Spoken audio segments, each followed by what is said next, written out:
É, Bom, então hoje a gente vai fazer exercício de revisão inicialmente sobre linha de transmissão, né? A gente vai revisando os conceitos à medida que a gente vai resolvendo os problemas, a gente vai mudar um pouquinho a estratégia. Bom, e em seguida a gente vai fazer duas aulas na realidade. Essa aula 10A vai ser sobre esse tema. E depois, na aula 10B, a gente prossegue com o início do capítulo 10 sobre guia de onda. Vamos comentar sobre os tipos tradicionais de guia de onda. Vamos falar sobre modos guiados, classificação desses modos, como é que se dá o fluxo de potência, o que é a frequência de corte. E vamos fazer um exemplo inicial, né? Para o caso de um guia de placas paralelas.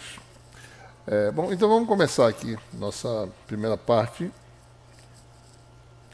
com alguns exercícios que eu selecionei para fazer, tá certo? Eu confesso que eu nunca fiz esses exercícios antes, então é uma boa oportunidade de saber se realmente o resultado vai dar o que a gente imagina que vai dar, né? E pode se perguntar também por que fazer exercícios que sejam tão complexos, tendo em vista que não se vai pedir esse nível, talvez, de detalhamento numa oficina ou numa prova, né? Mas a ideia aqui é realmente, com a solução desses problemas, de ganhar insight, né? De ganhar insight na solução de problemas em geral, né? Então, uma parte inicial vai ser sobre teoria de campos. Teoria de campos, cálculo de linha de transmissão usando teoria de campos. Depois nós vamos fazer na parte final, certo? Você tem esses dois primeiros problemas aí, 9.2 e 9.9, tá certo? Depois a gente vai para a carta de Smith. Vamos usar o aplicativo Smart Smith. A gente vai fazer esse 9.14 e esse 9.16, né? Que tratam de casamento de impedâncias, etc, né? Muito bem, então vamos começar com esse primeiro problema. 9.2, você tem aí uma linha de transmissão de placas paralelas, né? Separação D, nessa figura aqui. A região de placas está preenchida com material de permissividade epsilon e permeabilidade μ. Admita que o campo não varie na direção x. A direção x é essa direção aqui, né? E que a largura de placa por cada placa seja W, né? Então, a gente vai fazer um cálculo aproximado, tá certo? Porque, na realidade, calcular exatamente os campos dessa estrutura é muito complicado. Porque você tem aqui meio interno, meio externo, né? O campo vaza para cá, tá certo? Então, não é tão trivial resolver esse problema, né? A gente vai admitir, na realidade, que apesar das placas terem tamanho finito, essa largura W é muito maior que D, de forma que a gente pode admitir que essa estrutura tem uma extensão muito grande na dimensão X, né? De forma que nada varie, tá certo? Com essa dimensão. Então, basicamente, essa é a condição. Então, vamos lá. Então, com essa proposta, né, determine os campos eletromagnéticos do modo TEM, certo? Que pode se propagar na estrutura, e a partir daí você determina capacitância por unidade de comprimento, indutância, unidade de comprimento, e a impedância característica, e aí vem uma parte importante, que é o conceito de que nós temos repetidamente falado, né, resistência de folha, para determinar a condutividade, ou seja, sabendo dada a condutividade, né, e a relação entre profundidade de cada placa e a profundidade de penetração, qual é a resistência elétrica por unidade de comprimento da linha de transmissão. Não é difícil calcular, tá certo? É muito fácil, usando o conceito de resistência de folha, né? E daí vamos calcular a indutância interna por unidade de comprimento, armazenado no interior das duas placas condutoras, admitindo que cada placa tenha permeabilidade magnética M0. Então aqui estão as sugestões, tá certo? A gente vai comentar quando for resolver, né? Vamos admitir que o campo decaia de acordo com a profundidade ΔS, a gente vai fazer isso, né? E vamos calcular as coisas e ver que as coisas vão bater. Bom, espero que dê certo, né? Que a gente mostre que a indutância é R sobre ômega, certo? Certamente deve dar esse resultado, né? Bom, primeiro a gente vai calcular a solução. Ora, nesse problema aqui, a gente vai ter, digamos, simetria de translação na direção x. Então, as quantidades envolvidas não variam com x, mas no máximo só com y. É claro que os campos variam com z também, tá certo? Mas, como é no caso de módulos TAM, né, a gente resolve no plano transversal, né? Nós sabemos que no modo TEM, no plano XY, digamos assim, o problema é governado pela equação de Laplace, em que tem um lábula transverso de φ igual a zero, em que sabe-se a priori que φ depende de duas variáveis, né? X e Y em princípio, tá certo? Mas só que para esse problema específico, como W é muito maior do que D, a gente vai fazer uma hipótese adicional em que não haja variação com x, então o potencial só depende, na realidade, de y, né? Certo? Então, nesse caso, você tem Laplaciano transverso, que é d2 dx2 mais d2 dy2, aplicado a uma função que só depende de y, resulta em d2φ dy2 igual a zero. E nós já sabemos que a solução geral é da forma ax, ay mais b, né? Então você tem esse problema de valor de fronteira, né? Você tem aqui placa de cima, a placa de baixo, olhando para o transversal, né? Que nosso sistema de coordenadas y e aqui é x, né? E você tem que essa distância d, vamos fazer aqui y igual a zero, exatamente aqui, e aqui y igual a d. Então a gente vai aplicar a condição de contorno. Então essa placa no plano transversal, a de cima está um potencial V e a de baixo está aterrada. Potencial V, zero. Né? Então, em y igual a zero, você tem A vezes zero mais B igual a zero, B igual a zero. Y igual a D, A vezes D igual a V. Solução A igual a V sobre D. Né? Ou seja, o potencial é da forma como nós esperávamos, né? V sobre D vezes Y, solução potencial. E com isso você tem os campos, o campo eletromagnético, né?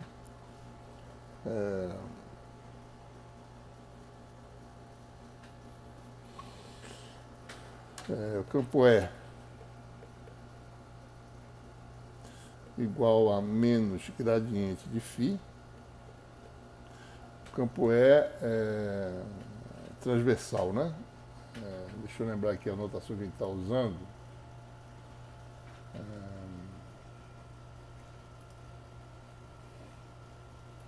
Deixa eu abrir aqui rapidinho. 1098 789 é transversal, né? A gente usa essa notação aqui, é T. Isso aqui vai dar menos AY. O campo está na direção Y, né? Menos AY, derivada total, porque só depende de Y, dφ dy. Então você tem o campo E transversal menos dφ dy, que é menos V sobre D a Y. Daí você tem o campo transversal, ou seja, suponha, num dado plano de referência em que V é positivo, então o campo tá assim, né? Da placa de cima para a placa de baixo.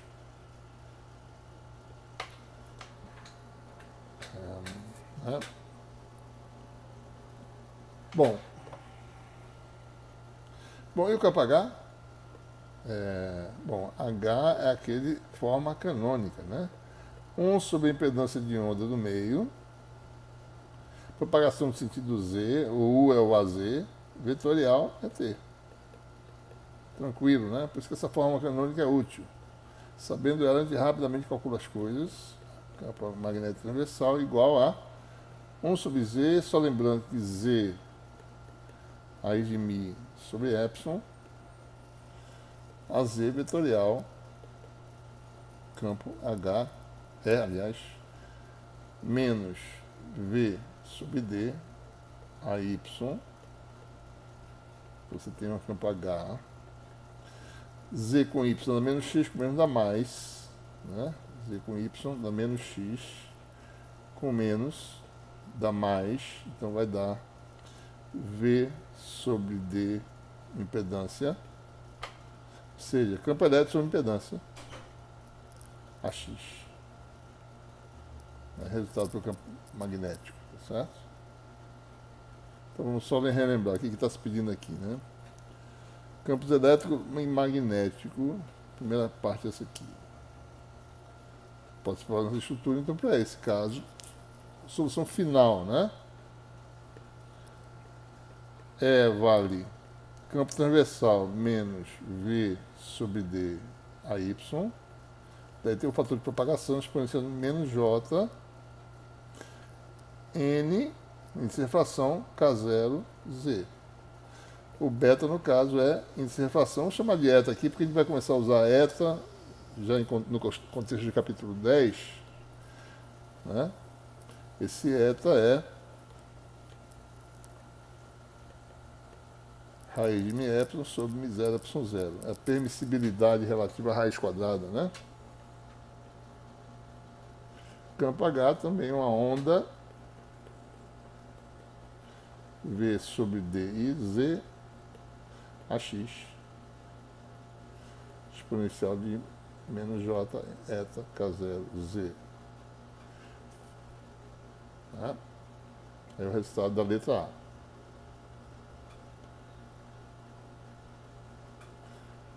Então temos aí a letra A resolvida, né? Letra B.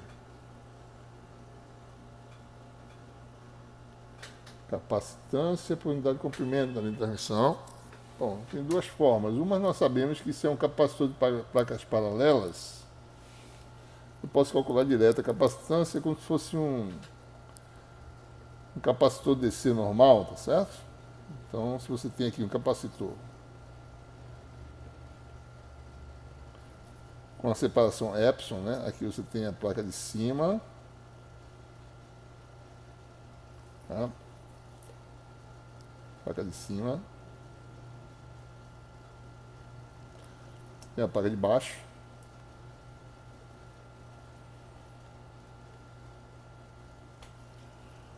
E aqui você tem, digamos, separação D, a área, digamos. Bom, se é por unidade de comprimento, vamos pegar só um pedacinho, ΔZ longitudinal, uma largura W. Bom, essa capacitância ΔC, né, devido ao comprimento ΔZ, vai ser epsilon, área da placa, que é W ΔZ, sobre separação D. Então, ΔC, ΔZ é igual a epsilon W sobre D, né? Seria esse o resultado. Ou seja, a capacitância por unidade de comprimento, que é CL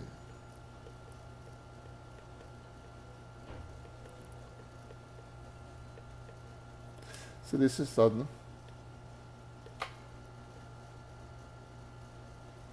Esse é o primeiro método, certo? Bom, esse é o método 1. Método 2 é energia elétrica. Pode ser escrito como 1 meio. Se a energia num comprimento ΔZ é 1 meio da capacitância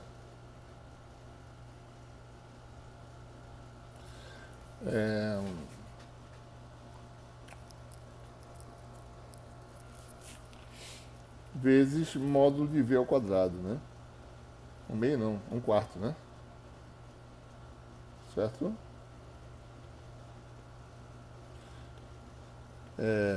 Valor médio, né? Certo?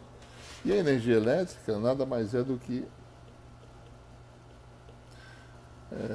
esse médio de potencial no plano de referência, né? Como a largura é uma largura ΔZ, então ΔWE também pode ser escrito como 1/4 de integral. Num comprimento ΔZ vai dar ΔZ W, né? Primeira dimensão no comprimento longitudinal ΔZ, na segunda dimensão é W, tá certo? Esse volumezinho aqui que está falando, né? Esse volumezinho aqui. Tá? Então vai dar ΔZW. ΔZW. Daí você tem agora a integral de volume, né? Integral em dy módulo de E ao quadrado vezes epsilon, que eu esqueci aqui, né? Que é D escalar E conjugado, né? Ou é D conjugado, né? D conjugado E, ou vice-versa. Como D igual a epsilon é real, então você tem esse resultado aqui, certo? Bom, módulo de E vale V sobre D. Então, ΔWE vai dar quantos? 1/4 ΔZW. Isso aqui a integral constante, né? Vai dar a altura B. B é 2, que é módulo de V ao quadrado sobre... Na verdade, deixa eu ver aqui. É D, né? D. Eu botei B em algum lugar aqui, não. Foi D, né? D. Esse B aqui é o quê? Em que é esse B aqui que eu botei aqui? Acho que eu botei alguma coisa errada. Esse B aqui não tem nada a ver. B não, D, né? D. V2 sobre D2. Isso aqui vai dar 1/4. Cancela um D com desse. ΔZ. WV2 sobre D. Então, igualando essas duas quantidades, vai dar quanto? Vou fazer aqui na próxima página. 1/4 ΔC módulo de V2 igual a 1/4. Vamos ver aqui quanto é que deu. Vou copiar aqui, tá certo? Copiar isso aqui, ó. Essa energia. Copy. Paste. Bota ele aqui, certo? Apaga este. Vamos para cá.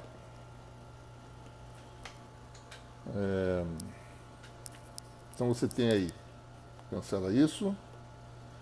Cancela isso. Está faltando um bocado de coisa aí, né? Está faltando epsilon. Deixa eu voltar para cá, peraí.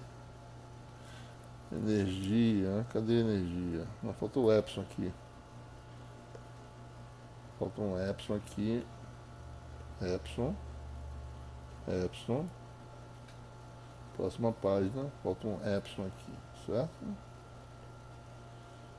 Então, obviamente, ele vai obter que ΔC igual a ΔZ epsilon W sobre D. E daí você tem ΔC ΔZ igual a CL, que é igual a epsilon W sobre D, que a gente tinha obtido da forma feijão com arroz, né? Certo? Bom, essa foi fácil, né? Letra B, então está respondida aqui. E a indutância, hein? Então isso é mais difícil, tá certo?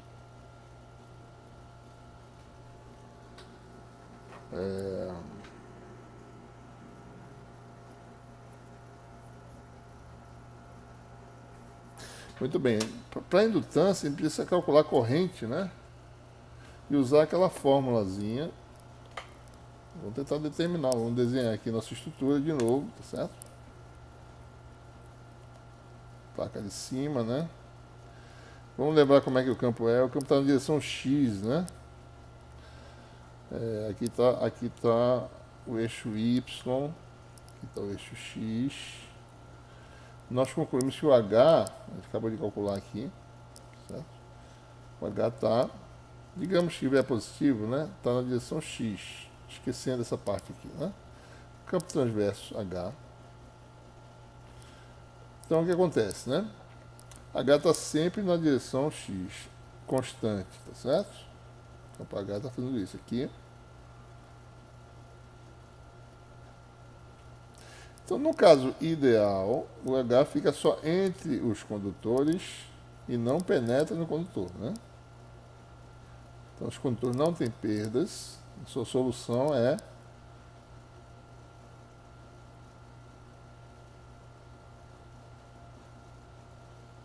essa, né? Então, o que eu preciso saber? Bom, qual é a corrente de superfície aqui nos condutores, tá certo? Nesse condutor e nesse aqui. Onde é que ela entra, onde é que ela sai, tá certo? É isso que a gente precisa saber. Né? Corrente vai por um, volta pelo outro. Condição de contorno é qual? N vetorial H2 menos H1 igual a K, que é a corrente de superfície, densidade, né? Bom, vamos pegar aqui, por exemplo, a parte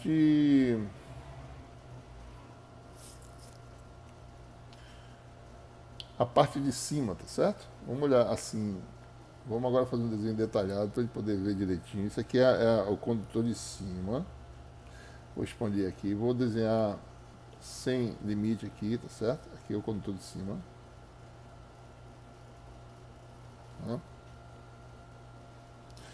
Aqui é a superfície Y igual a B. Vamos botar um N fazendo isso. Igual a menos a Y. Meio 1, meio 2 é esse, porque ele vai de 1 para 2. Meio 1 é esse. Esse é o condutor. Bom, no meio 1, H1 igual a 0. No meio 2, H2 vale o campo calculado H transverso. Então a condição de contorno é K igual a N, que é menos a Y, vetorial H transverso, que é alguma coisa da forma, ou seja, é V sobre D, impedância de onda, né? AX, AY com AX a menos AZ com menos a mais, ou seja, a corrente de superfície vale, a magnitude dela é a mesma do campo magnético, V sobre Z, D sobre D, né? V sobre D, V sobre Z é ampere, né? V sobre Z é ampere, né? Por metro, que é a distância, né? Então, direção a Y com a X dá menos a Z com menos a mais a Z. Ou seja, vamos olhar o sistema de coordenadas. O AZ aqui, no nosso sistema de coordenadas, está saindo do papel, certo? Então quer dizer que a corrente está distribuída na superfície, saindo do papel na parte de cima, do condutor de cima, né? Então nós temos a corrente distribuída na superfície, saindo daqui de cima. Na de baixo, então se a corrente sai aqui, né? Se eu fizer essa mesma condição de contorno agora no condutor de baixo, ele está para cima. O H está na mesma direção, não mudou. Então, conclusão que a corrente aqui faz o quê? Ela entra no papel, certo?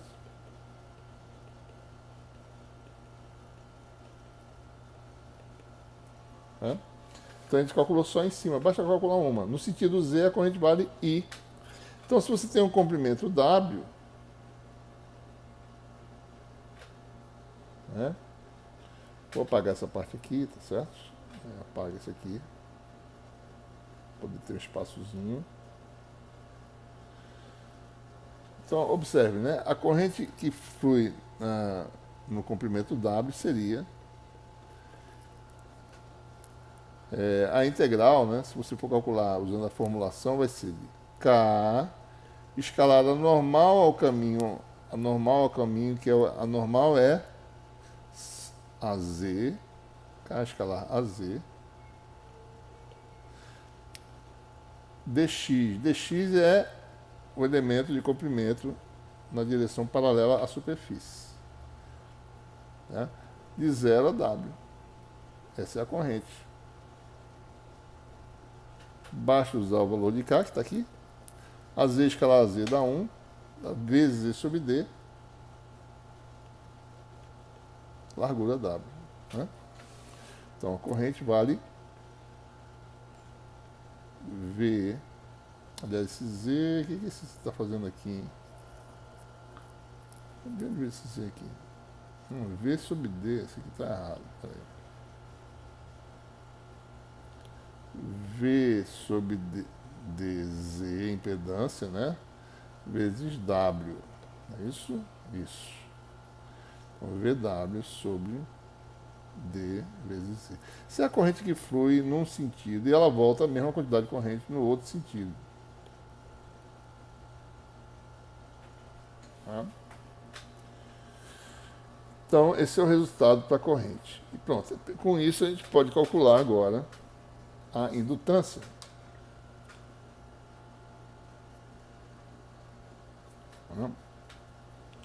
Eu vou apagar essa parte de baixo para a gente fazer por aqui mesmo. Não preciso disso aqui mais.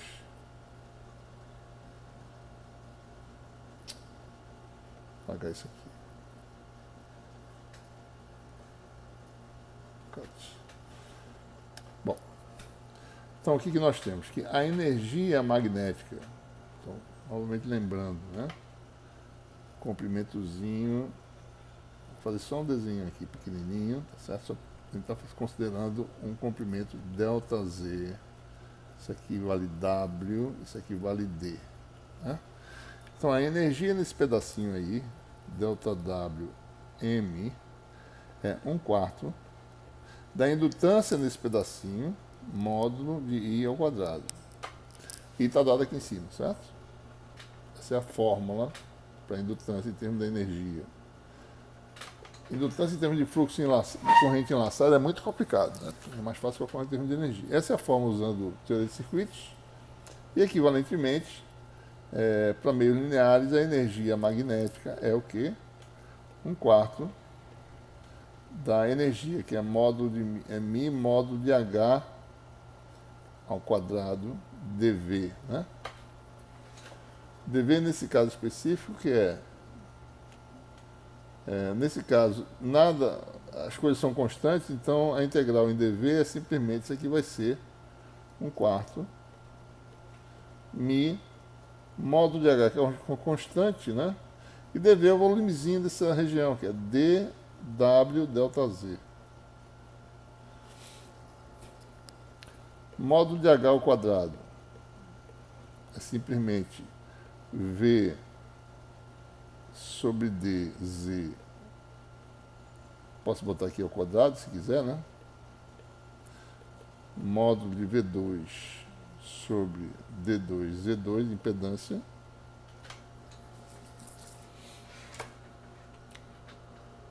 Aqui vamos botar de volta, né? Bota em termos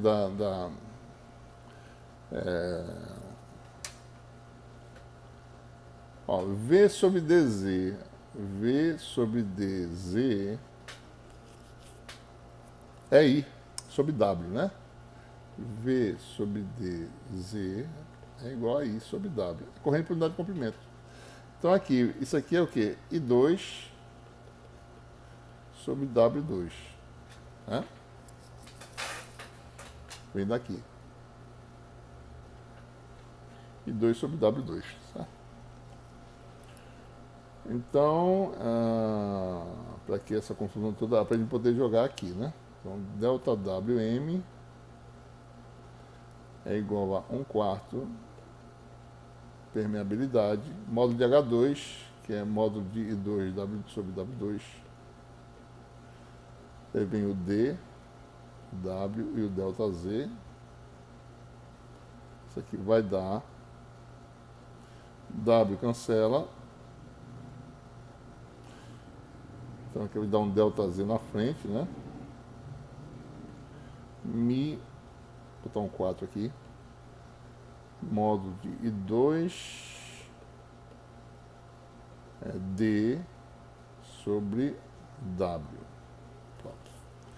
Esse é ΔWM. Vamos igualar isso então a... pronto, igualando isso, é isso aqui, né? Isso aqui é igual a 1/4 da indutância naquele pedaço, módulo de E ao quadrado. E vai cancelar um bocado de coisa aqui.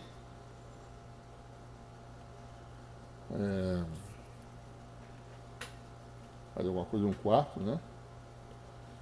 Então você tem a indutância por unidade de comprimento, que vai ser μd sobre W, né?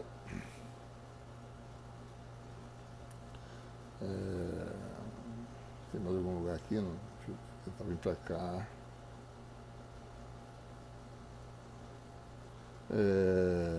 Delta L, que está aqui, sobre ΔZ, igual a μ d sobre W. Essa é a unidade de comprimento que a gente obtém, né?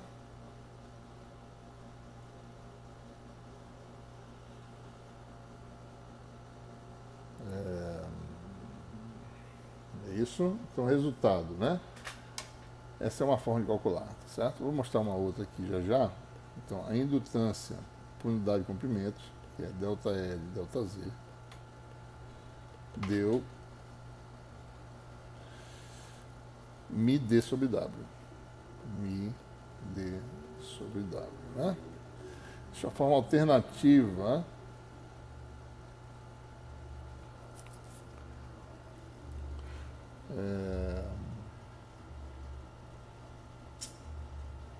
Que ele pode fazer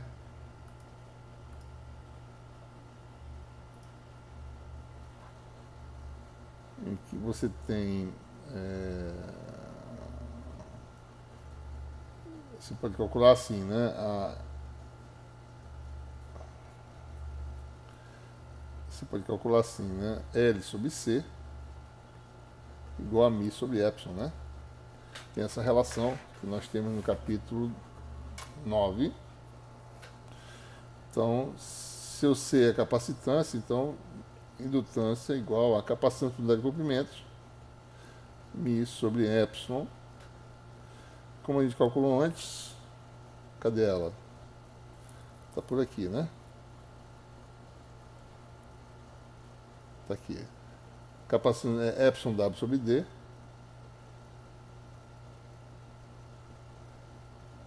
Vezes μ sobre epsilon, né? Então a indutância de comprimento é igual a μW sobre D, né? Será que eu errei alguma coisa aqui? Radial sobre C. Não. Tá errado aqui, cara, desculpe. LC aqui é. Tá errado. Peraí, LC. LC. Não é isso não. LC é equivale a μ epsilon, né? Desculpe. Isso aqui eu estou confundindo com a impedância característica com impedância de onda, que são coisas diferentes. Isso aqui é impedância característica, né? Então, ou seja, LC igual a μ epsilon. Ou seja, quer dizer, a velocidade de fase que tem a ver com μ epsilon, né? Também tem a ver com o produto LC. Essa é a relação que nós temos. Então, vamos fazer de novo. LC igual a μ epsilon. Então, LL igual a μ epsilon sobre CL. CL é epsilon W sobre D. Então, você tem essa relação aqui, né? Epsilon cancela, μ D sobre W. Então, agora está correto, certo? troquei as bolas aqui, né? Me dê sobre W, que é o resultado obtido, né?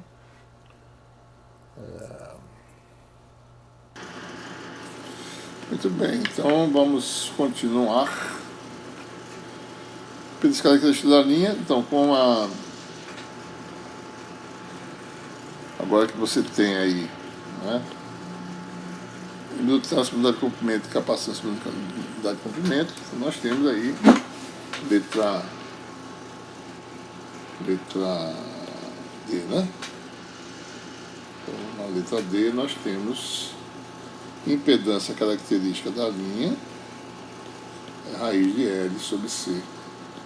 Foi esse o erro que eu cometi aí na confusão que eu fiz aqui, certo? L vale μd sobre W, vou colocar aqui raiz quadrada de μd sobre W vezes 1 sobre epsilon W sobre D, né? Então aqui vai dar essa característica igual a, vai ser D2, D sobe, né? Fica quadrado, e W fica W ao quadrado, fica μ sobre epsilon, vai ficar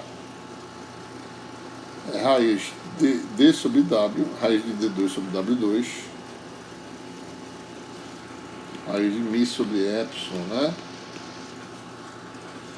Ou seja, C igual a D sobre W de Z. Então, essa característica é uma fração que é a razão da altura sobre a largura, né, vezes Z. Então, uma forma de você controlar a impedância de uma linha de transmissãozinha simples desse tipo, certo? Aquela que tudo é aproximado, né? É a razão D sobre W, certo? Que governa. Você quer duplicar a impedância, duplica D em relação a W. Altura sobre largura. É isso que determina a impedância, certo? Por que largura, né? Porque quanto mais largo, mais capacitivo, tá certo? Então é L sobre C, né? Então faz sentido, certo? Muito bem. Então agora, essa é a questão interessante que a gente vai fazer, né? Admita que a condutividade de cada placa seja sigma, que a espessura seja muito maior que a profundidade de penetração. Qual é a resistência elétrica, unidade de comprimento da linha de transmissão, né? Certo?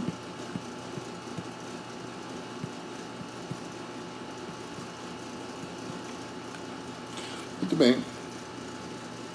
Então o que nós temos aí?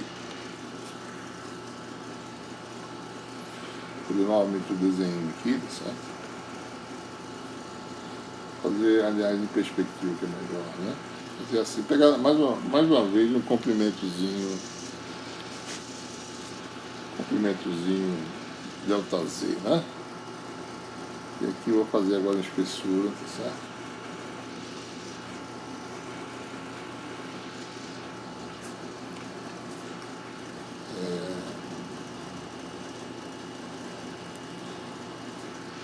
Isso aqui é delta Z, certo? Essa parte de cima, né? Agora você tem a parte de baixo.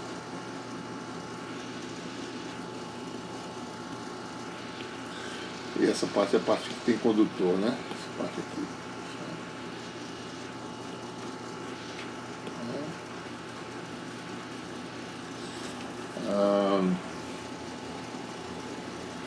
Parte de baixo também, né? O que acontece, né? Na realidade, a corrente está atravessando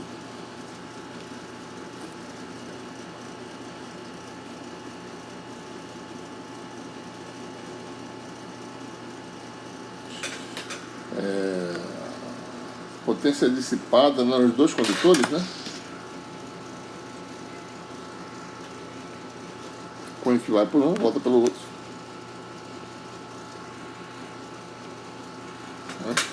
Então aqui vai ser dissipada a corrente, vai ser dissipada a potência, né? E aqui também, tá certo? Potência é 2 vezes maior, então a resistência é 2 vezes a resistência de uma dessas aqui, tá certo? De uma dessas. Ora, se a resistência de folha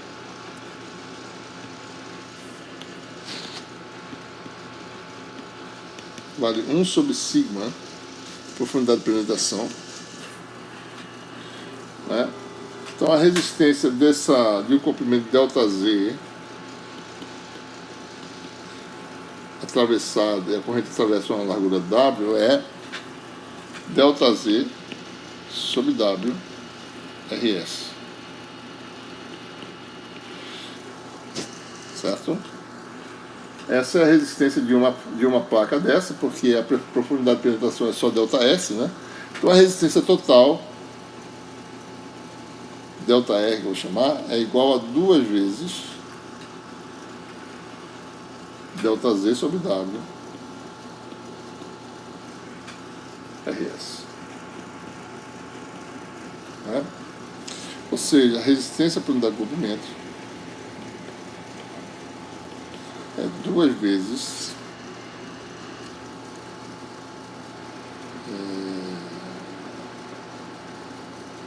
está faltando aqui uma dimensão, está faltando ΔZ sobre W, tá certo, né? Tá certo, não depende do comprimento, da altura.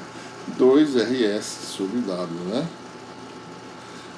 Ou seja, a resistência por unidade de comprimento é 2RS sobre W, né? Vamos tentar nos convencer que isso é verdade, certo?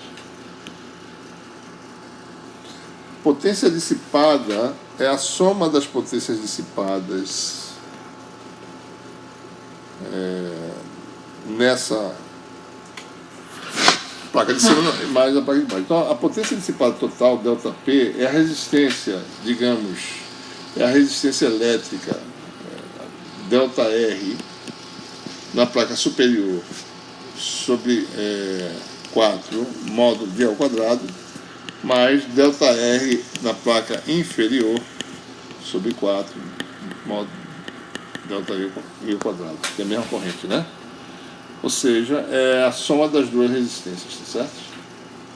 Então a potência dissipada é a soma das resistências ΔR inferior mais ΔR superior sobre 4, né? Módulo de ao quadrado.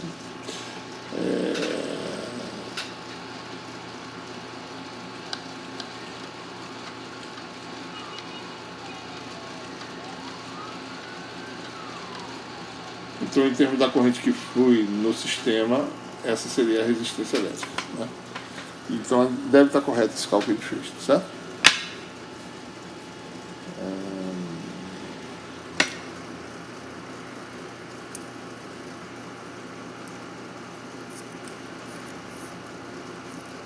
Dois RS sobre W, né? O perímetro.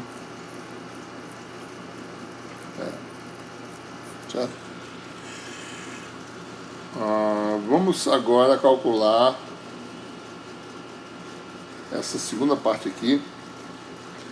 Determine a indutância interna por unidade de comprimento devido à energia magnética armazenada no interior das duas placas. Vamos admitir que cada placa tem a permeabilidade magnética M0. Ora, veja bem, energia em cada energia por simetria, né, numa dada placa é igual a energia na outra, certo? Então a energia armazenada, eu vou até passar para a próxima página desse desenho aqui que a gente vai usar, tá certo? Bom, vou fazer um desenho aqui. Então você tem aí, fazendo a placa de cima, tá certo? Vou exagerar aqui o tamanho, né? Bom, o que acontece, né? O campo vale H aqui fora, e ele decai para dentro, aqui a direção Y, né? Decai de acordo com a função H igual a, chama de H0, né? Certo? Então observe, né? Na aproximação que o campo penetra, certo? Então o campo tangencial satisfaz a condição de contorno, não tem corrente de superfície, né? A gente diminui a corrente de superfície, que foi a nossa idealização, e bota o campo penetrando dentro do condutor. Certo? Esse é o condutor. Então agora o campo tangencial é contínuo, certo? Então o campo do lado de fora imediatamente calculado, no caso ideal, E aqui dentro ele também é H0, certo? Devido a esse contínuo de controle. Então o campo aqui dentro vai ser H, na direção X, obviamente, H0, exponencial de menos, chamar isso aqui de coordenada Y, se isso aqui for Y0, vai ser Y menos Y0 sobre ΔS. É assim que varia, né? Então, qual é a energia armazenada, admitindo que essa espessura aqui, né, seja muito maior que a profundidade de penetração, né? Então vamos calcular, certo? A energia armazenada dentro a gente vai calcular a indutância interna. Então você tem a energia interna, M interno, numa placa, certo? Vai ser igual. Então isso aqui é metade, né? Energia total sobre 2, certo? Então a metade da energia interna é igual a 1/4 de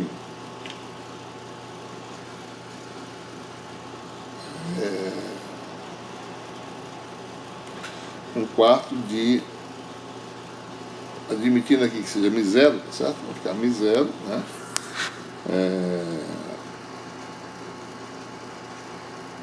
Módulo de H ao quadrado. Então vai dar H2, H0 ao quadrado, né? Exponencial de menos Y menos Y0 ao quadrado sobre 2 ΔS dy, integral de Y0 até infinito. Tá? Então essa é a energia, metade da energia nas duas placas.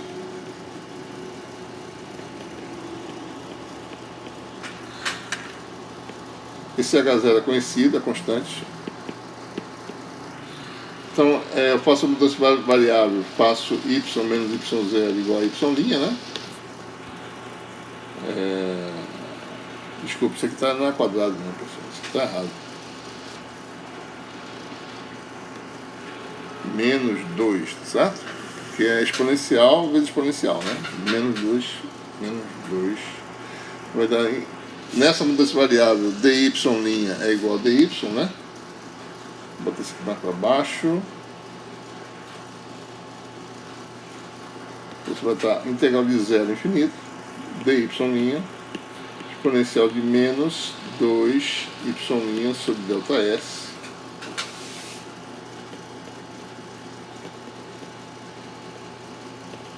Isso aqui vai dar 1/4 μ0. Lembre-se que nós sabemos que H0 ao quadrado foi calculado no caso ideal, foi esse campo calculado, né? Essa integral aqui vai dar exponencial de menos 2y' sobre ΔS, trocando os limites, daria menos, né? Infinito até 0, sobre 1 sobre ΔS, ou seja, vezes ΔS, né?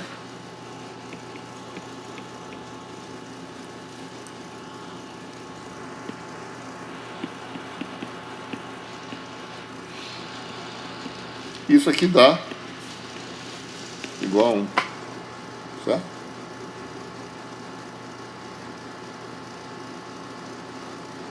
Ou seja, a energia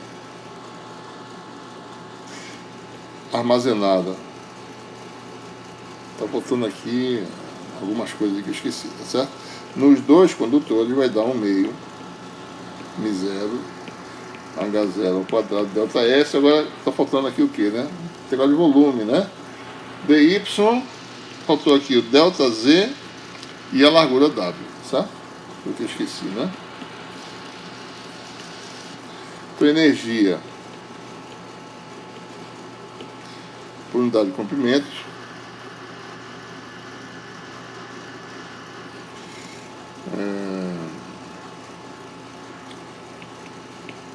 vai dar 1/2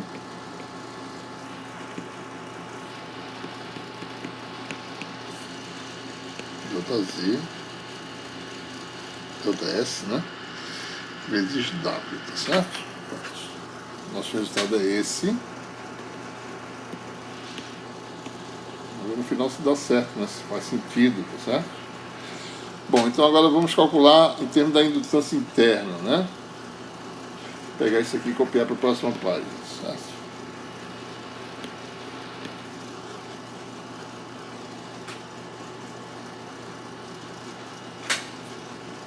aqui.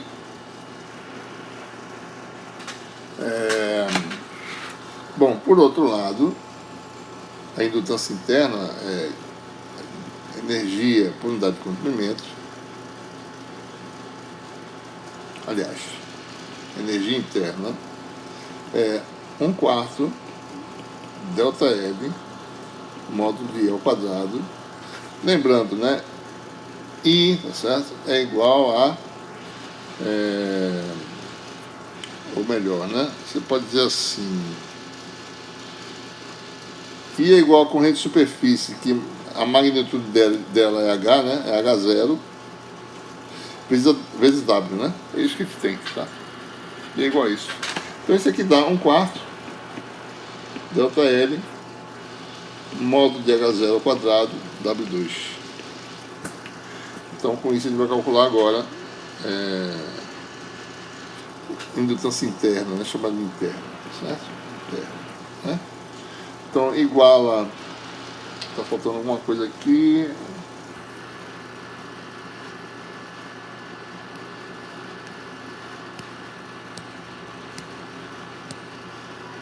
De L2 energia naquela quantidade. Acho que tá certo. Não tá certo, né? Então você tem que ir igualando isso com isso. Você tem aí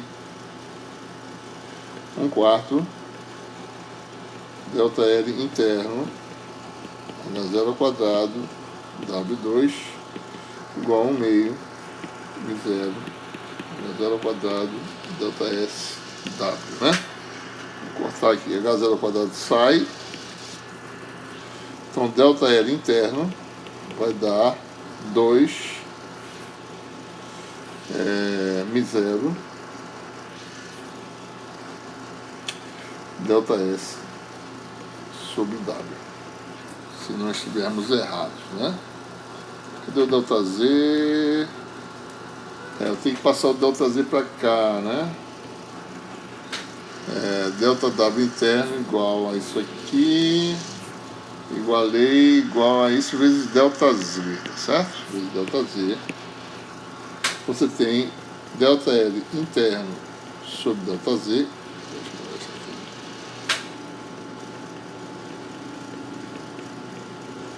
É igual a 2 μ0 ΔS sobre W, né? Certo? Resultado da letra F, né? Ainda não, né? Não, tá certo. Letra F, concluímos. Certo? Bom, vamos ver agora se isso aqui dá, certo? Se dá certo. Indutância interna por unidade de comprimento, né? E resistência por unidade de comprimento, certo? A gente chamou aqui de L e L, né? Eu chamei de outra coisa aqui. Bom, isso aqui, na verdade, é o nosso LL que a gente está falando aqui. Indutância interna do comprimento vale 2 μ0 ΔS sobre W. Esse é o resultado obtido. Vamos agora ver a relação entre isso e a resistência por unidade de comprimento. Cadê ela? Está aqui. Vou copiar para lá. Copy. Né? Então vamos ver a conexão entre essas duas coisas agora. Bom, vamos calcular a razão L sobre R, né? Vamos ver o que está perguntando aqui, né? Bom, L sobre R tem que dar 1 sobre gama. Então vamos calcular, aqui no caso, vamos calcular R sobre L, que dá ômega, né? Então vamos fazer o contrário aqui. R sobre L. Então aqui é R sobre L e L, né? 2RS sobre W dividido por L, inverso de L dividido por L, né? Vezes W sobre 2 μ0 ΔS, né? Isso aqui vai dar quanto?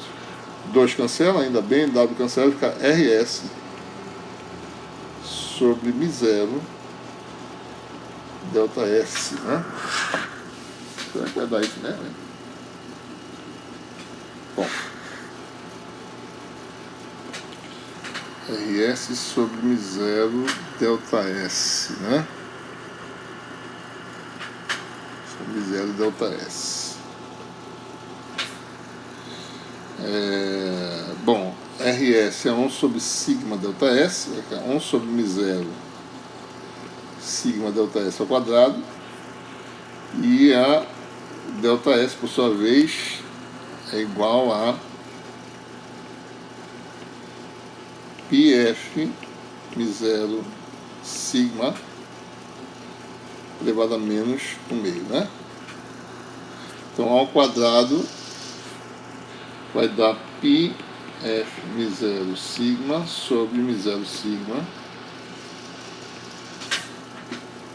certo?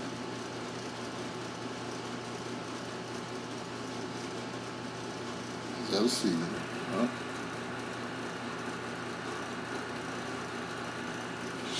Então, isso aqui vai dar πf, né?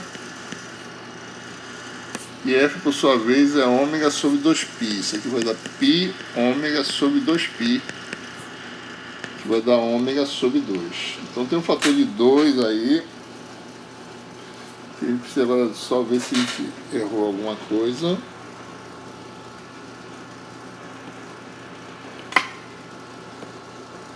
Ou seja, R sobre L dá ômega sobre 2, né? R sobre L, ômega sobre 2.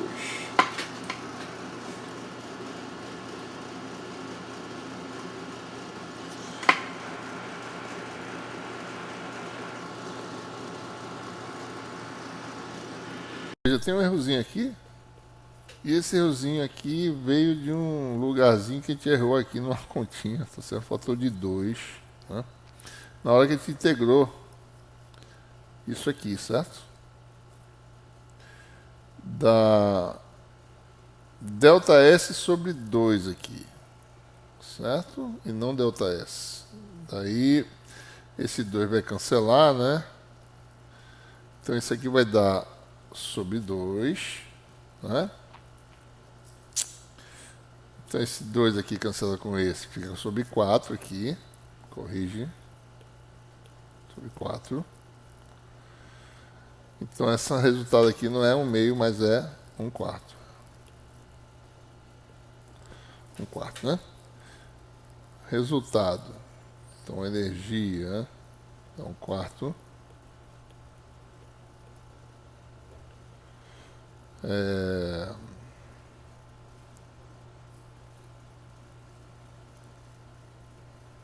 Isso aqui é a fórmula original, né? 1/4 de L2, certo? Né? Esse aqui não é 1/2, aqui é 1/4 também, então esse 2 vai sumir. Então a indutância interna, na realidade, é M0 delta sobre W, certo? Não tem esse 2 aqui. E aí, quando a gente vai fazer a razão, R é dado por isso aqui, né? E aqui você não tem esse 2, que vem da indutância, e o resultado dá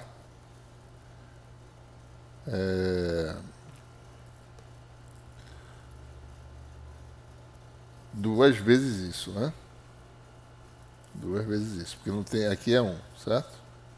Então, 2RS.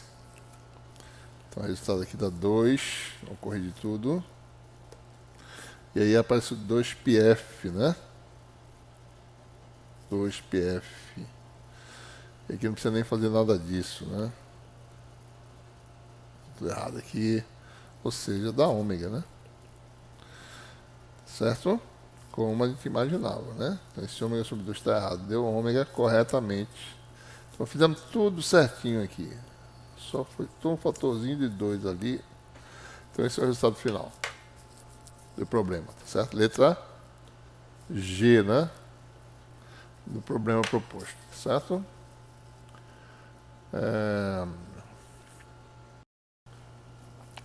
Vamos fazer agora este problema esse aqui, né? Esse aqui, deixa eu fazer aqui. Este aqui, 9.9, né? Considere uma linha de transmissão sem perda de impedância característica ZC. Essa linha é utilizada para alimentar uma carga de impedância resistiva ZL, diferente de ZC. Entre a linha e a carga é conectada uma outra linha sem perda de impedância característica Z1, diferente de ZC ou ZL. Comprimento L. Primeiro, determine o coeficiente de reflexão Z igual a menos L. Vou fazer primeiro essa questão primeiro, depois a gente vê a segunda, certo? A gente vai enunciar depois. Então, o problema é exatamente esse aqui. Ó. Você tem uma linha de transmissão,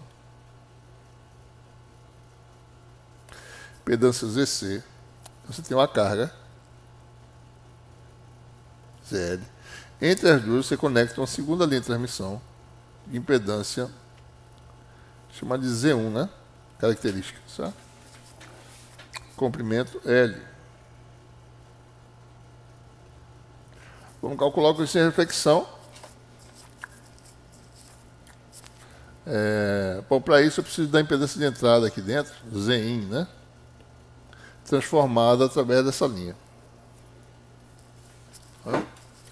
Ora, a impedância de entrada é igual a tensão V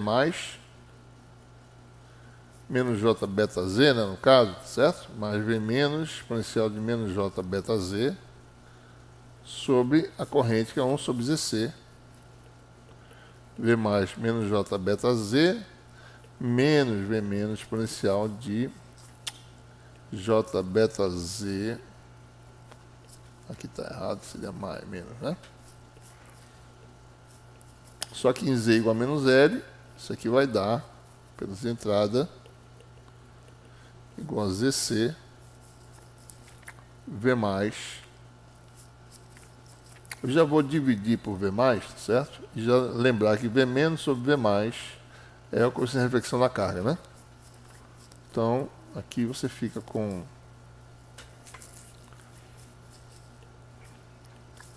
exponencial de menos J beta L mais V menos sobre V mais da gama L.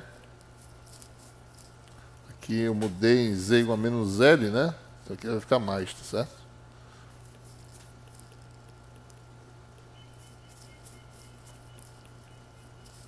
Aqui, puxa vida, aqui está errado, né? E ficou então aqui exponencial de J beta L mais gama L. Exponencial de menos J beta L, né? Pode botar o J beta L em evidência que vai dar ZC 1 mais gama L exponencial de menos J 2 beta L 1 menos gama L exponencial de menos J2 beta L. Lembrando, né, que o coeficiente de reflexão de entrada, chamado de gama in, tá certo?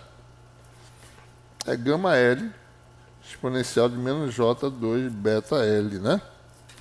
Então eu posso escrever em termos de coeficiente de reflexão de entrada, né? Ao invés de fazer uma expressão muito grande, fazer desse jeito. Zin igual a ZC. Só que não é ZC, né? Lembrando, a gente está transformando nessa impedância aqui.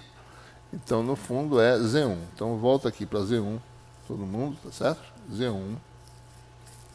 Né? Vou apagar aqui esses 16 todinhos, tá certo? Só lembrando que estamos transformando através da primeira linha de transmissão, que está com a carga. Então, Zin igual a Z1. 1 mais gama, eu já sabia disso, né? Gama in sobre 1 menos gama in, certo? Deixa aqui guardado o gama, né? Essa impedância de entrada. Vamos deixar dessa forma, que é mais interessante. Fica fazendo função trigonométrica nem nada, deixa guardada a fase. Bom, e coeficiente de reflexão gama é a impedância vista na entrada, Zin, está aqui, menos ZC, sobre Zin mais ZC.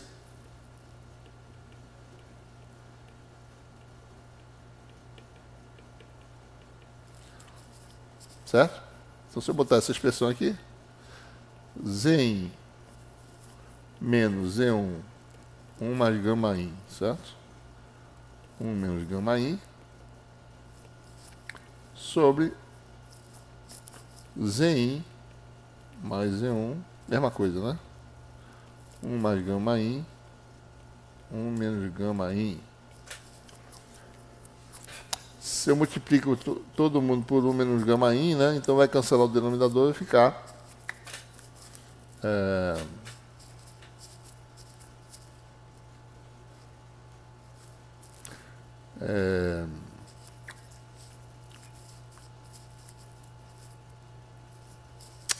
gama igual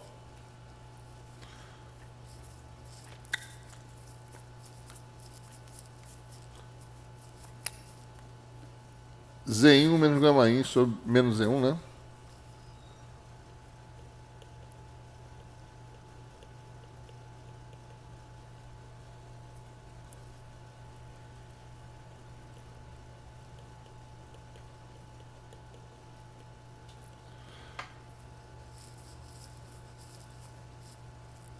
E embaixo fica mais Zin, 1 menos gama in,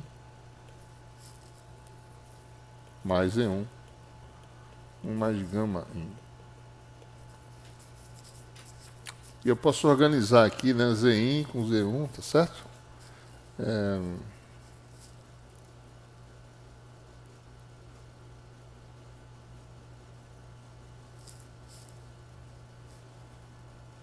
Que Zin, rapaz? Isso aqui é ZC, né? E a Zin... Peraí, tá errado isso aqui.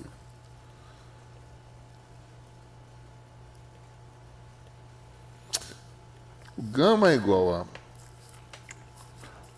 a impedância de entrada menos ZC, né? Sobre Zin mais ZC. Desculpe, né? Isso aqui está errado. O Zin vale Z1, 1 mais gama in, né? Sobre 1 menos gama in. Certo? Eu acho que eu fiz errado aqui na outra página. Deixa eu ver. Z menos tá certo. Z menos, então tá certo.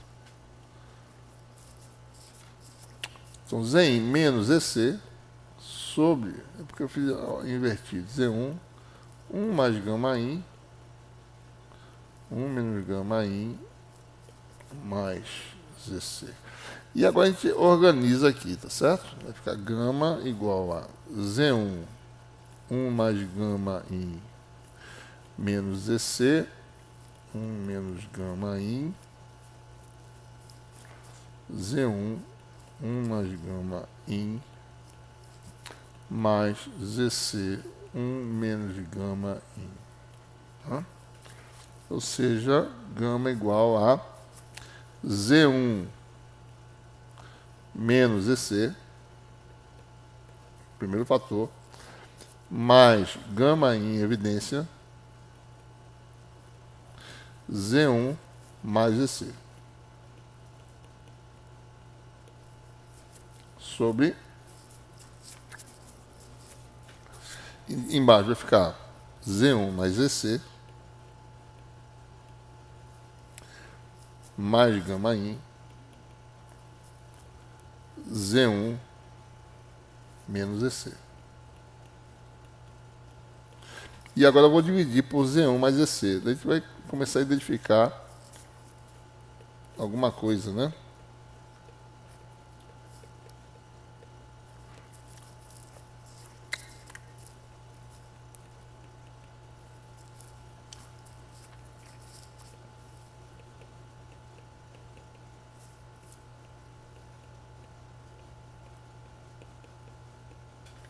Olha, a gente vai chamar de coeficiente de reflexão gama-linha, né? Aquele entre as duas linhas de transmissão, como só se elas existissem, né? É a linha intermédia intermediária menos a de entrada, sobre Z1 mais EC. Lembrando que γin, por sua vez, é γL, né? Exponencial menos J2 beta L. Então, a forma que a gente obtém para coeficiente de reflexão é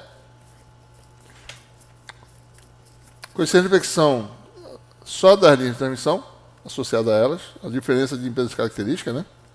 Γ' mais coeficiente de reflexão devido à descontinuidade entre carga e a linha intermediária.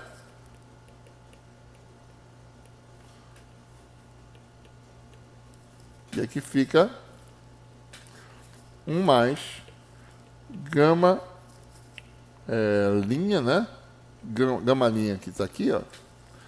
γL exponencial de menos J2 beta L. Essa é a forma que a gente vai usar para o coeficiente de reflexão composto.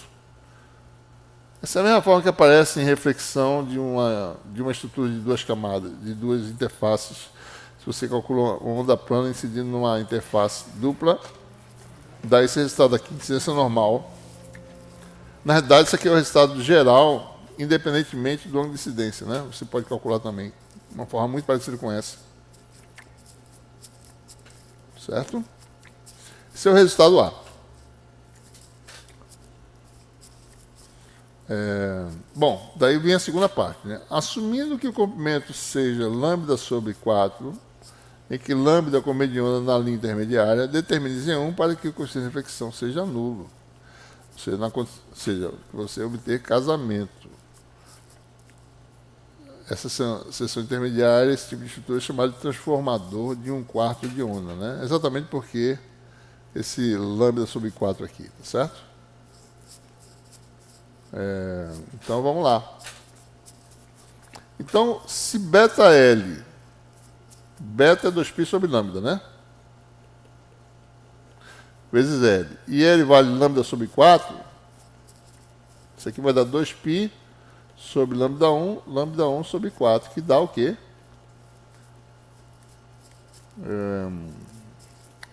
Desculpe, não é beta L, é 2 beta L, dá 2 vezes, né? 4π sobre 4 vai dar π. Então, quando isso aqui dá π, vamos calcular aqui, gama, o gama composto, né? Γ' mais γL, está aqui de novo, 2 beta L, 1 mais γ', γL, exponencial de menos J2 beta L,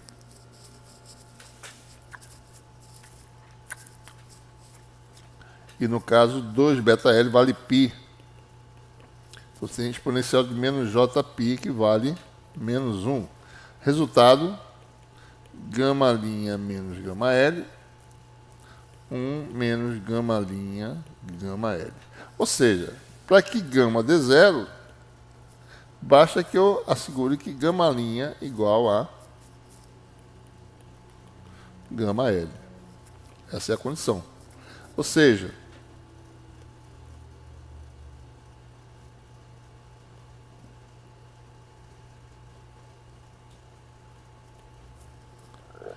é como se essa reflexão aqui, tá certo? Fosse exatamente igual a essa. Só que devido a um defasamento de π, há uma interferência destrutiva entre essa primeira reflexão e a advinda. Essa reflexão aqui, quando chega aqui, ela vem com o sinal trocado. Então, se você tem aqui um campo que faz isso, o campo refletido dessa aqui vai fazer isso. Você tem um cancelamento perfeito, ou seja, com essa reflexão igual a zero. O que acontece quando γ' é igual a γL, né? Olha, γ' é igual a Z1 menos EC sobre Z1 mais EC. Igual a γL, que é ZL menos Z1 sobre ZL mais Z1. Hã?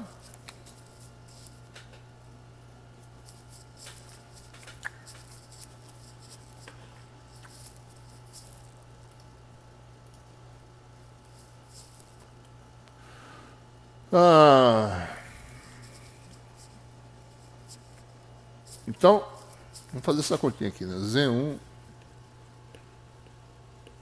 menos EC vezes ZL mais Z1 igual a ZL menos Z1 vezes Z1 mais ZC. Então vamos expandir, isso aqui é ZL, né? Z1 ZL mais Z1 ao quadrado menos ZC ZL. Isso aqui é 1, né? Menos ZC Z1 igual a, do outro lado, ZL Z1 mais ZL ZC menos Z1 ao quadrado menos Z1 ZC. Z1 ZL cancela.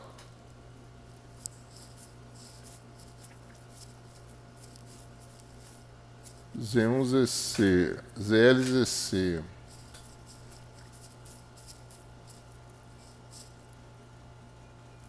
Esse Z1 ZC aqui cancela com esse, né? Daí fica Z1 ao quadrado vezes 2, né? Igual a, passar para cá, 2ZL ZC. Ou seja, Z1 ao quadrado igual a ZL ZC. Ou seja, para cá, Z1 igual a raiz de ZL vezes ZC. Então, se você escolher Z1 como sendo a média geométrica das impedâncias características da linha de entrada original e a carga, né? ZC e ZL. Então, você tem um casamento perfeito. Por isso que ele é chamado transformador de 4/4 de onda.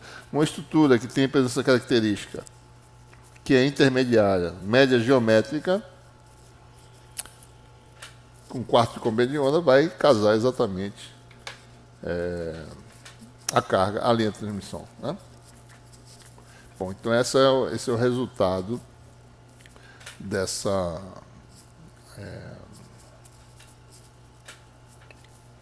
problema. Certo? Muito bem, agora vamos continuar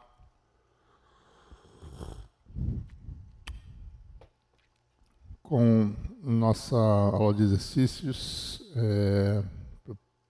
2 últimos problemas. Agora ele vai começar a usar o Smart Smith, né? Essa aqui a gente acabou de fazer, tá certo? Aliás, nós fizemos essa 9.9, vamos fazer 9.14 agora. Você tem aí, deixa eu ligar aqui. Nós temos uma carga de impedância 30-10, menos 10, né?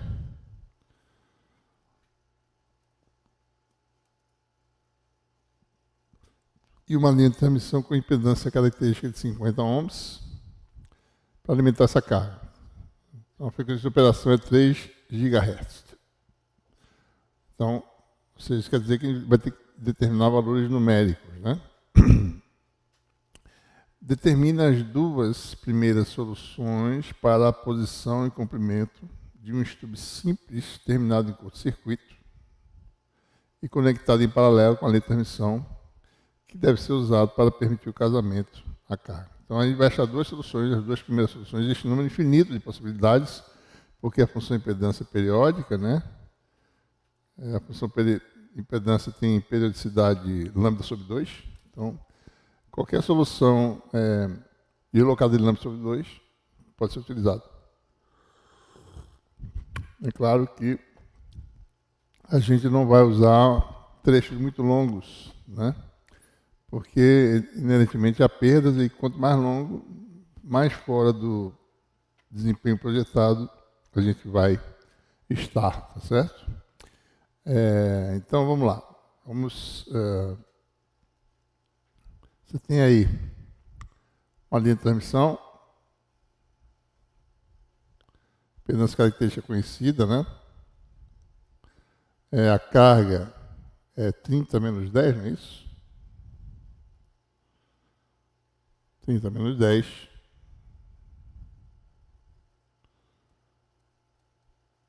E a impedância característica, aqui é ZC, né? Vamos para cá.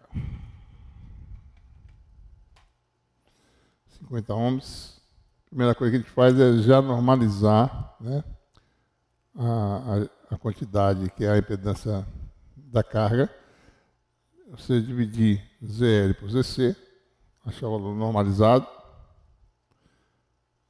Então você tem ZL normalizado, vale 3/5, que é 0,6, menos J, 1/5, que é 0,2. Vou usar ponto, tá? Vou usar ponto, um separador, ponto 6, menos J, ponto 2, certo?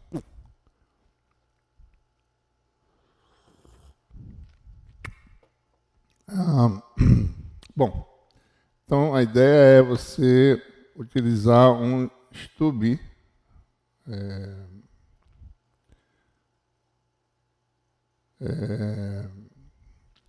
paralelo, né? Esse problema é em paralelo, né? Então ele vai ser em curto-circuito. É o primeiro problema. Então vamos colocar aqui um stub em curto-circuito. Vou fazer aqui embaixo. Tá.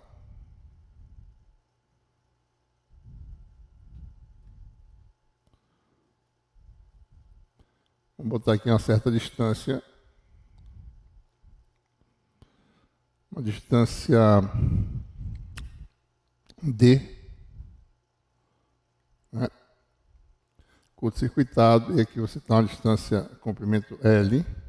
Então, como a gente falou antes, né, a gente vai ter que transformar isso aqui para admitância.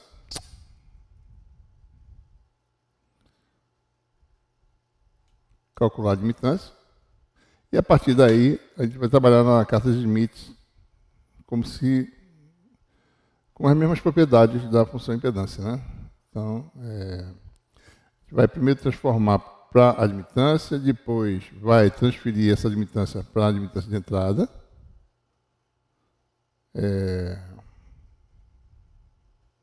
A gente quer que nesse ponto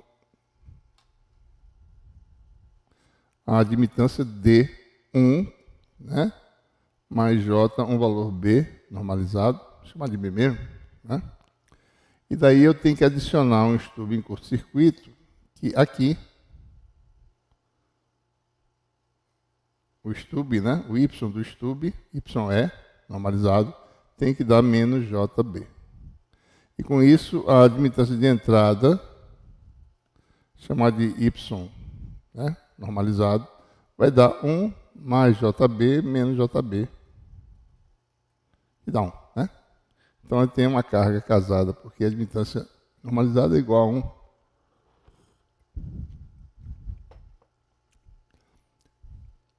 Vamos achar essas duas soluções, certo? Bom, então, começando, né? Nossa carga normalizada, vamos localizar na carga de Schmitt, 0C menos J2. Vamos aqui no nosso Smart Schmitt. 0,6, né? Escrever aqui direto, 0,6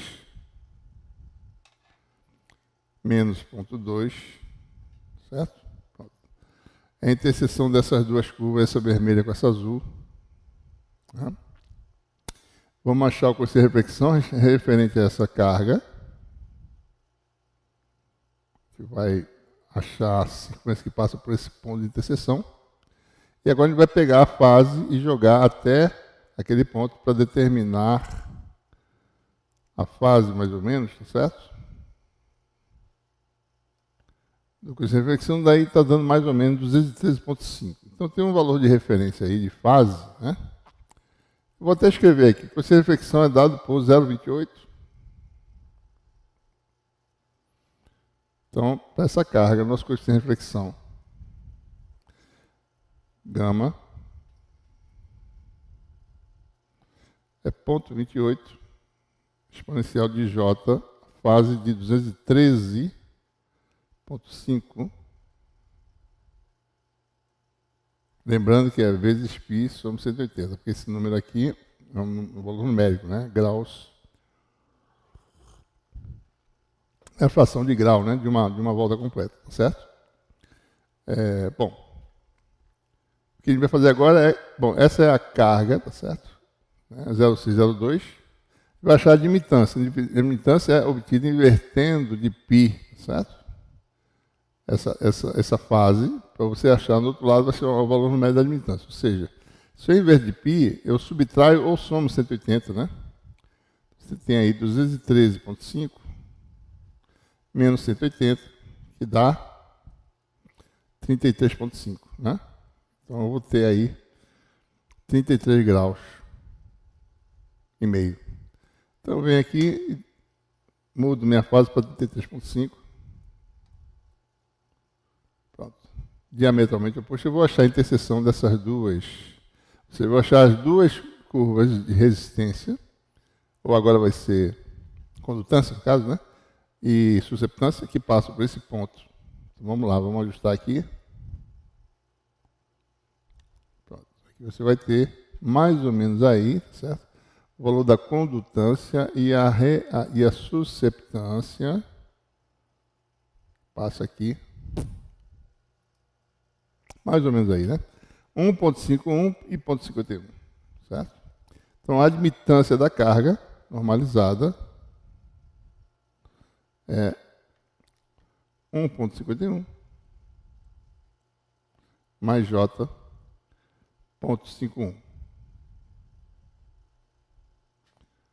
Certo? O que a gente vai fazer agora? A gente vai, deste ponto, a gente vai se deslocar até encontrar a curva de condutância igual a 1, que é aqui nesse ponto aqui. Então, a gente vai marcar nesse ponto um valor de referência para o comprimento. Vamos achar esse valor de referência porque a gente vai andar em direção ao gerador, né? Que eu estou fazendo isso. Estou em direção ao gerador, mas eu preciso achar esse valor de referência aqui. Deixa eu fazer aqui. Ajuste fino. Passou um pouquinho, tá certo? Mais ou menos aí, né? Eu posso, se quiser, deixa eu ver. 4, 3, eu posso vir aqui 35, né? Dá mais ou menos bem em cima, tá certo? Então, o valor de referência, onde a minha carga está, a carga está em L igual a zero, mas só que o valor aqui da carta dá um valor absoluto, né? Sempre, aqui a gente não tem, ele não zera os valores. Então, é 0,4535. Então, vamos botar esse valor de referência. Então, o L normalizado de referência vale 0,4535. Certo?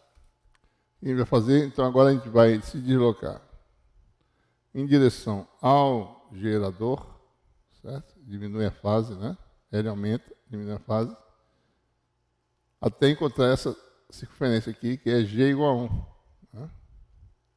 Que é admitância igual a 1, mais alguma coisa.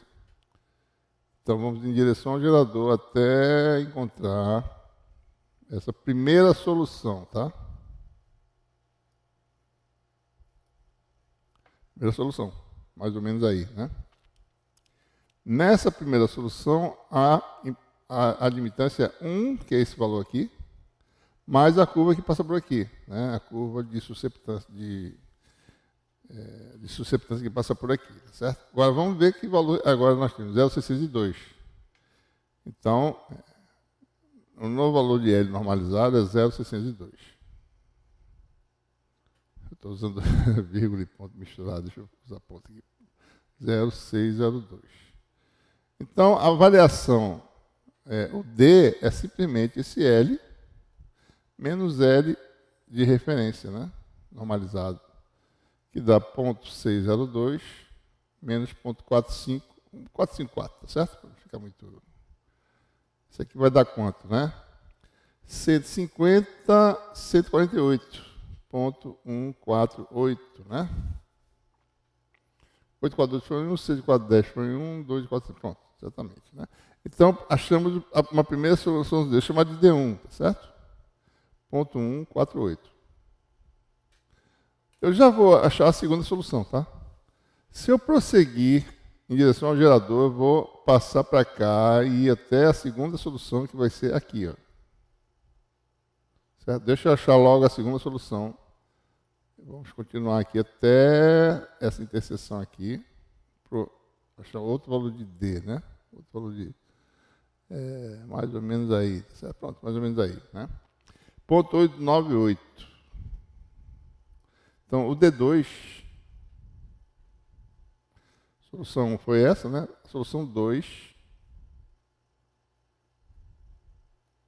é ponto 898 menos o valor de referência, que é ponto 454. Isso aqui vai dar quanto, né? 400 mais 44. Ponto 444. 448, 459, 448. Pronto. Então, a segunda solução, vou botar aqui, D2, igual a ponto 444. Certo? Então, para cada uma das soluções, eu vou achar um valor de L do stub, né? Vamos voltar para a solução anterior, D1. Eu tenho que ir para esse valor aqui, né? Ponto 602. Simplesmente escreve aqui agora, que fica mais fácil. Ponto 602. Pronto, estamos de volta.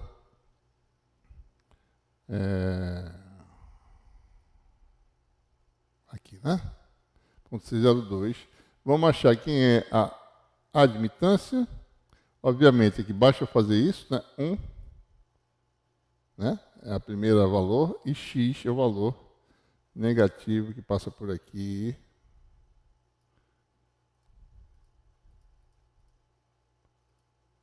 Mais ou menos aí, não?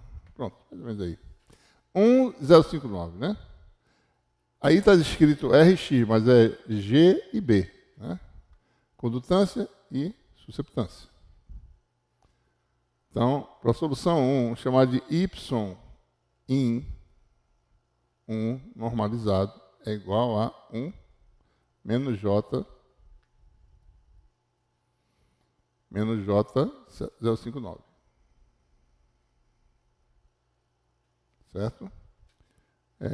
Eu vou prosseguir para outra solução, porque daí me economiza tempo, né? Para ver quem é o Y in 2, tá certo? Y in 2.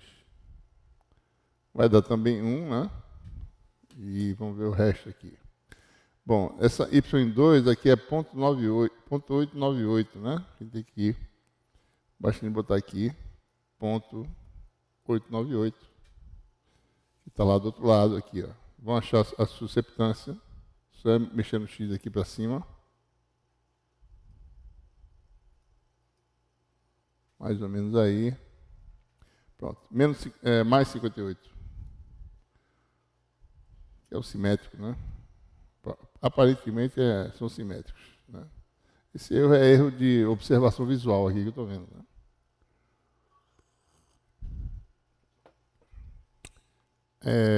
Bom, então o que eu vou precisar? No caso 1, vou achar um L1 de stub, o L do curto-circuito, chama assim, LCC1,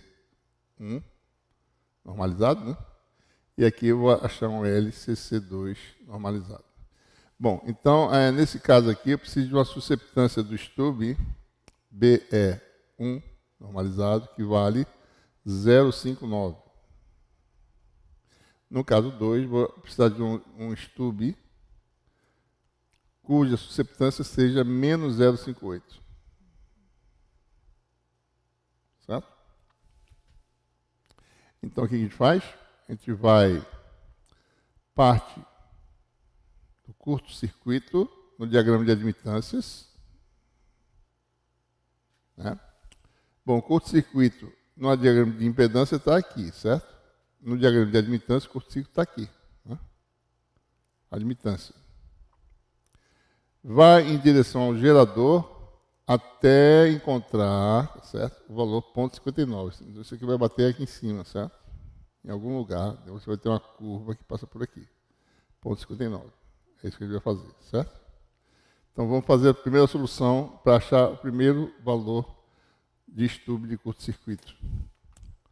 0,59 deve ser, né? Então, vamos localizar aqui. A gente vai agora sair desse problema, tá certo? 0, 0, 0, 0. E fazer outro problema agora, que é achar o stub. Ou seja, o stub, eu venho do curto-circuito.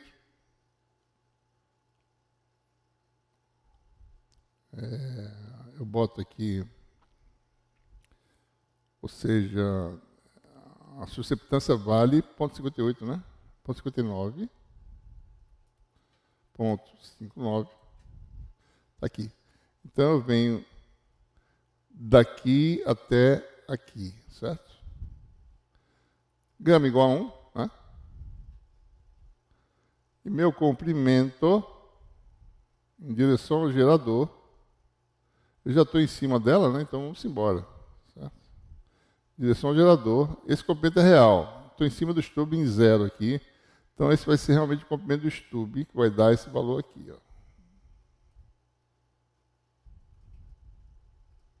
Aí. Ponto 335, primeira solução.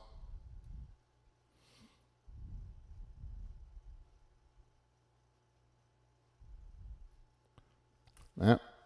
Na segunda eu faço menos 58.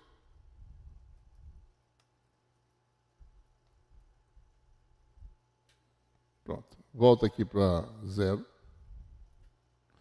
E vario o comprimento até chegar nesse valor.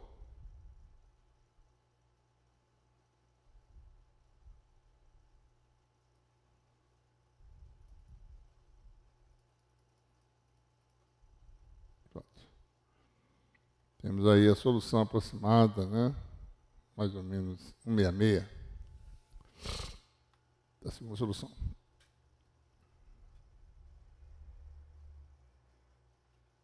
Pronto.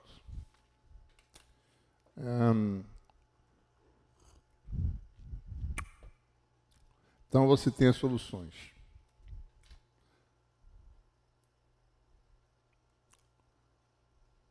Solução 1. O D, que é a posição do estupro, é 0,148.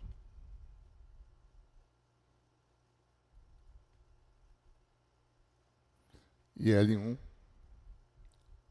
aliás, vou chamar LCC1, né?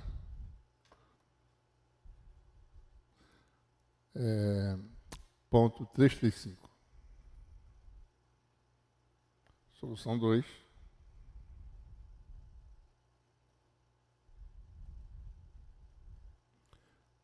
D2, ponto 444. L2, LCC2. Deu quanto? Deu 0,66. Né?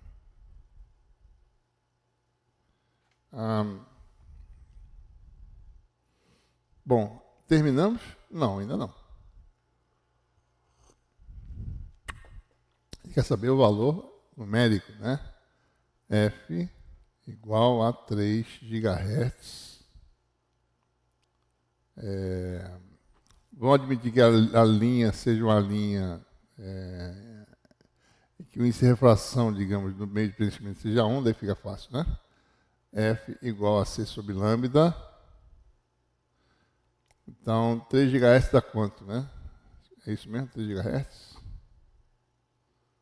3 GHz, vamos ver aqui. 3 GHz. Então, você tem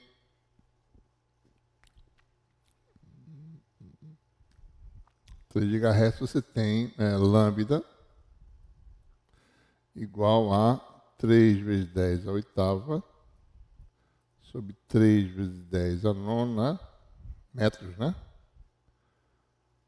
3 GHz, 3 vezes 10 a oitava metros por segundo. Isso aqui vai dar 10 a menos 1, que dá 10 a menos 1, que dá 10 centímetros, né? 0,1 metro, que é 10 centímetros, certo? Então, os números são relativos, né? Então, os tamanhos aqui vão ser vezes 10, né? Então, valores absolutos. Solução 1.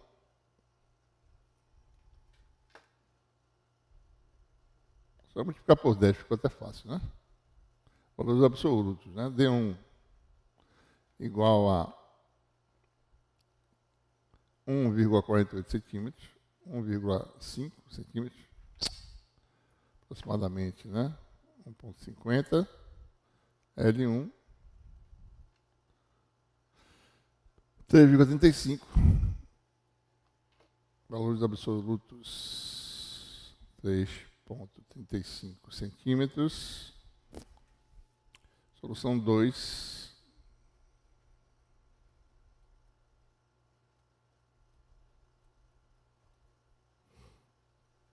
D2 igual a 4,44.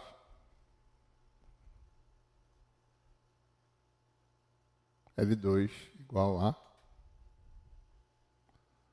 1,66.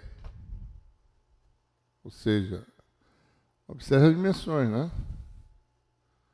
Certo? Dimensões pequenas. Por quê? Porque está em altas frequências, né? 3 GHz. O comprimento de onda é 10 centímetros, né? Então, 10 centímetros de comprimento de onda, certo?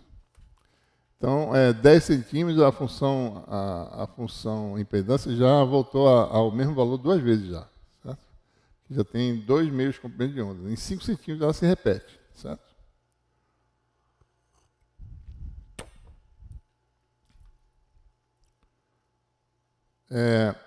Então, o que muda na letra B, né, no caso? Certo? Letra B, a única coisa que vai acontecer aqui admitindo estudo simples em paralelo em aberto, né? Essa é a diferença, certo? Então, a única coisa que vai mudar na solução, não vai mudar nada, tá certo? A posição do stub, né? Ou seja, a solução D1 e D2 são as mesmas, certo? A única diferença é que agora, circuito aberto, no diagrama de impedância ele está nesse ponto, no de admitância ele está do lado de cá, CA, admitância, né? Então, o que ele vai fazer? A única coisa que ele vai fazer é os valores de L, tá certo? Então, no caso, só para a gente mostrar aqui, vou botar aqui para 0 todo mundo, tá certo? 0 todo mundo aqui. Então, vamos lá. Por exemplo, né? Para a solução 1, o valor do stub tem que ser 0,59, né? Então, tem que chegar aqui em 0,59. A partir do circuito aberto, né? Então, eu vou botar meu L aqui nesse ponto que dá um circuito aberto. O circuito aberto é aqui, né? Mas, no caso, para impedância aqui, a admitância é do lado de cá. Então, vamos botar um L de referência, daí eu preciso de uma referência, certo? Então, vou botar o 1. Pronto. O crosshair. Aliás, desculpe. Vou voltar para cá. Pronto. 0,25, né? Então, a gente vai agora daqui para cá. Então, para o caso solução 1, só para a gente fazer uma delas só. Solução 1.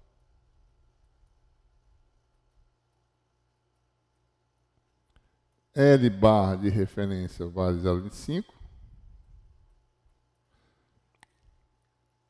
E você vai, então, daqui, aumenta, ou seja, em direção ao gerador, aumenta o valor de D, de L, no caso aqui, que chama de L, né? Até chegar naquele valor lá.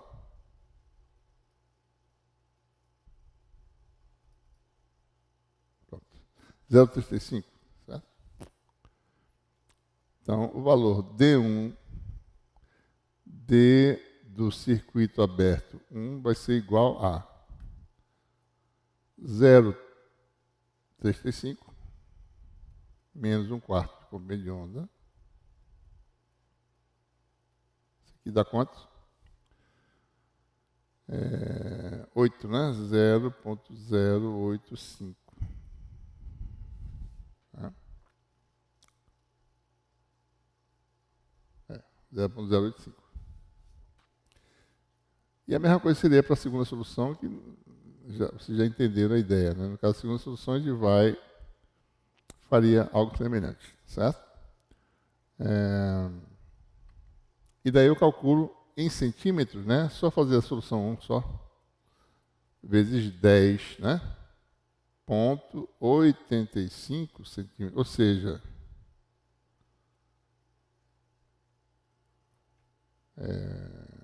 8 milímetros, né? E meio, certo? Um negócio muito pequeno, né? Ok? Bom, acho que daí vocês podem fazer o resto, né? Baseado nessa solução. Né? Bom, muito bem. Último exercício é o casamento com os tubos simples em série, né? Então, considere o casamento de impedância de uma carga a uma linha de transmissão para o caso de um estube conectado em série com a linha de transmissão, conforme está na figura 9.16. Essa figura aqui, tá certo? Admite que a dimensão transversal do estube seja, imagina um cabo coaxial, né? Então você tem aí cabo coaxial em que a dimensão transversal, chama isso aqui mais ou menos de W, tá certo? Né? No máximo W, né?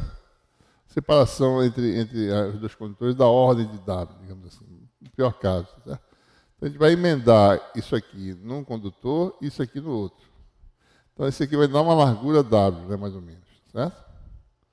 Você vem com a linha de transmissão, emenda uma parte da linha de transmissão, abre, né? Não é muito prático, né? Mas ele pode imaginar isso, né? Abre, bota aqui uma conexão, vai pelo cabo coaxial até um circuito aberto e volta, né? Volta pelo outro condutor e emenda do outro lado. Isso aqui, ou seja, na prática, se W for muito pequeno em relação a D e ao convênio de onda, tá certo? Então isso aqui pode ser considerado um único ponto, né? Ou seja, o que aconteceu aqui é que você, na realidade, adicionou uma resistência Z em série, certo? Então, a impedância de entrada seria, aqui no caso, essa impedância Z, mais a impedância transformada daqui para cá de uma distância D, mais Ein, né? Mesma coisa, a gente quer que essa impedância normalizada, digamos assim, certo? Ou seja, aqui você tem... Você quer que Zin, né? Na realidade é isso, você quer que Zin tenha uma parte real resistiva 1, né? Quando chegar aqui, mais Jx, e a impedância Z do estube, chama ZE, tem que dar menos Jx. Certo? E daí você vai ter uma impedância casada, né? Impedância Z, chamada de total, tá certo? Normalizada, igual a 1. Né? Soma desse arranjo série é 1. Ou seja, é o mesmo problema que a gente resolveu antes, né? Casamento de estube série é a mesma coisa de fazer estube paralelo, só que não precisa transformar para admitância. Você trabalha simplesmente no diagrama de impedâncias. Né? Então, isso aqui, para refazer o exemplo, eu deixo para vocês fazerem isso. Tá? Não tem nenhuma dificuldade. A única coisa que não precisa fazer é transformar para admitância. Ou seja, você simplesmente transforma a impedância, localiza a impedância no caso limite, transforma até achar a circunferência de resistência no lugar geométrico dos valores em R igual a 1. Né? Pega o estube, curto-circuito, o circuito aberto, vai em direção ao gerador até dar um valor menos X, cancela, pronto, resolvido. Ok? Então, essa é mais ou menos a revisão de exercícios referente à aula 10, parte A. Né? Em seguida, a gente vai iniciar o capítulo 10, certo? Que vai ser a nossa aula 10, parte B.